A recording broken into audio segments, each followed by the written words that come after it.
আপনাকে একটা গল্প বলছি, তোমরা গল্প শুনবে? আচ্ছা, আমার দিকে তাকাও তো সবাই, লুক এট মি। বাঁকা হয়ে তাকানো চলবে না, এইদিকে ফিরতে হবে। ওকে, মাশাআল্লাহ।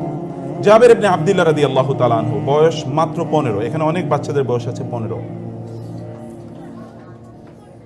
তার বাবা যখন মারা যায় তখন তার বয়স 15, এবং তার 7 বোন এর দায়িত্ব চলে এসেছে জাবেরের মাথায়। এর 2 বছর পর একটা যুদ্ধের জন্য তাকে ডাক দেয়া হলো, তিনি যুদ্ধে চলে গেলেন।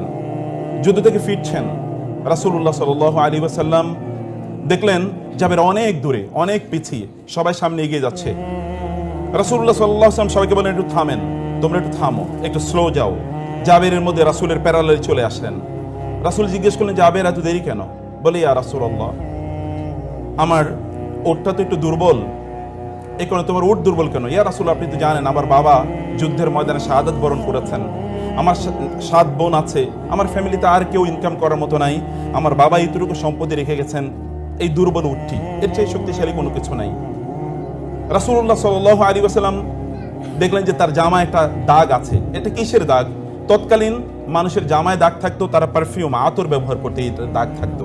এবং আপনি কোন সম্ভ্রান্ত ফ্যামিলির মানুষ, তার মানে হচ্ছে আপনার শরীরে আতরের দাগ আছে, কারণ আতর সবাই ব্যবহার করতে জানতো না অথবা পারতো না।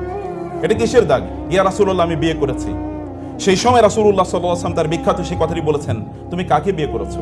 বলে, আমি এরকম একজন বিধবা নারীকে বিয়ে করেছি।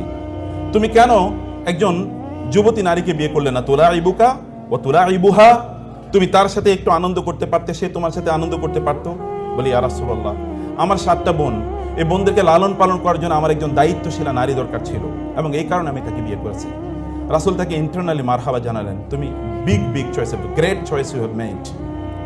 রাসূলুল্লাহ সাল্লাল্লাহু আলাইহি ওয়াসাল্লাম বলে, তো তোমাকে, আচ্ছা তুমি তো এই দুর্বল উট নিয়ে যেতে পারবে না, আচ্ছা ঠিক আছে। রাসূলুল্লাহ সাল্লাল্লাহু আলাইহি ওয়াসাল্লাম উটকে একটু মাত্র খোঁচা দিলেন।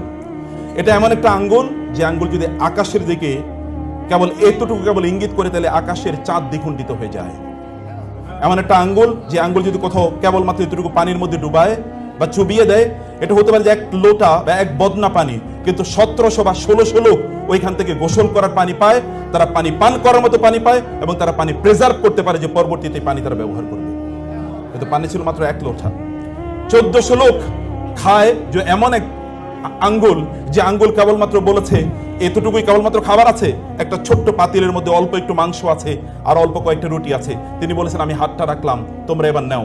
1400 লোক খাওয়ার পরে এরপরে যতটুকু মাংস ছিল ততটুকুই অবশিষ্ট আছে। এমন একটা আঙ্গুল, সে আঙ্গুল কেবল একটু খোঁচা মারলো, খোঁচা মারার পর ওটা তেজি হয়ে গেল, এবং এটা সবার আগে এখন দৌড়ে যাচ্ছে। রাসূলুল্লাহ সাল্লাল্লাহু আলাইহি ওয়াসাল্লাম বললেন, জাবের থামো। জাবের থামলেন, তোমার ওটটা আমি কিনতে চাই। ইয়া রাসূলুল্লাহ, একটাই তো আমার সম্পদ, এটা বিক্রি করলে কেমনে হবে? না, তুমি আমার কাছে বিক্রি করে দাও। না, আমি বিক্রি করতে পারবো না। তুমি বিক্রি করো প্লিজ। না, আমি বিক্রি করতে পারবো না, আমার একটাই মাত্র সম্পদ।